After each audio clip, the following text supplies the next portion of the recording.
Dear friends, myself Dr. Vijay Kumar working at Sparsh Hospital, Bangalore. Johnson Johnson MedTech has launched new Tomofix plate for the HTO surgery. Let us find out what is the difference between old Tomofix plate and new Tomofix plate in this video. You all know that high tibial osteotomy, a knee preservation surgical procedure done for the osteoarthritis knee. And to do that procedure, we use standard old Tomofix. And recently, Johnson Johnson MedTech has launched a new plate for the high tibial osteotomy.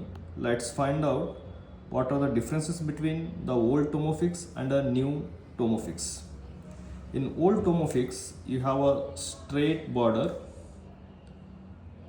on the sides, whereas the new plate it's curved little bit to make it a posterior curvature proximally.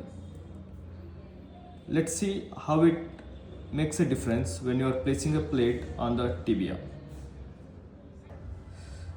Because of straight border, these plates are not side specific. This can be used both on the right side or on left side.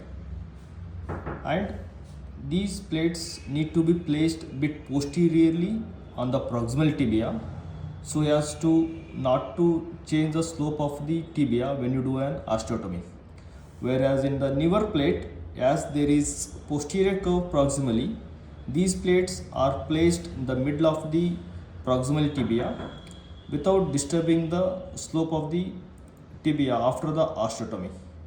And it is a very thin profile, much more anatomical than the old standard plate that can be demonstrated on the sawbone model. This is the proximal tibia. After the osteotomy, the plates are positioned in such a way so that the slope should not be changed. To maintain the slope, it is recommended that the proximal portion of the plate is positioned posteriorly while the distal portion placed a bit anteriorly to maintain the slope after the osteotomy.